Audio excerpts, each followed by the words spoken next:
Actually বন্ধুরা, এটা বর্জার পাগল বাবার যে আশ্রমটা আছে সেখানে গোপাষ্টমী হয়। আর সেই গোপাষ্টমী যখন উদযাপন করে, এই যে ধান ক্ষেতটা আপনি দেখতে পাচ্ছেন, এখান থেকে সবাই ধান নেওয়ার জন্য সবাই তুলে পড়ে লেগেছে। এখান থেকে ধান নিয়ে যদি ভরালে রাখা হয় তাহলে মা লক্ষ্মী দেবীর কিন্তু বাস হবে। আর সেই জন্যই কিন্তু আজ সহস্র লোকের এখানে ভিড় জমেছে।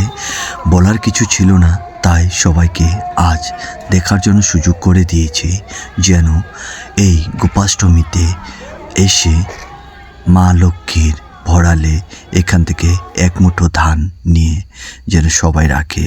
আর এই গোপাষ্টমী বছরে যেই আমাদের রাস উৎসবটা হয় তার ঠিক এক সপ্তাহ আগে আমাদের এখানে রাস উৎসবের যে দিনটা থাকবে তার ঠিক এক সপ্তাহ আগে এখানে গোপাষ্টমী উদযাপন করা হয়। আর সেখান থেকে কিন্তু যেই ধানের মুঠোটা তুমি নিয়ে যাবে সেটা ধান ভরালে রাখতে হবে, যেহেতু এটা পাগল বাবার আশ্রম। আর এই পাগল বাবার আশ্রমে যেই মনোকামনা নিয়ে আসবে তারা কিন্তু সেই সকল মনস্কামনা পুরা করে তাদের যেই কামনাটা থাকবে সেই পাগল বাবার আশীর্বাদে সেসব সম্পূর্ণ হবে।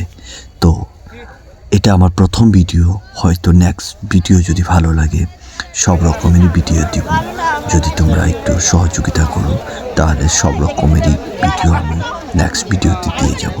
তো সবার কাছে একটা অনুরোধ করব, যেন এই চ্যানেলটাকে একটু সাবস্ক্রাইব করে নিজের করে রাখো। রাধে রাধে।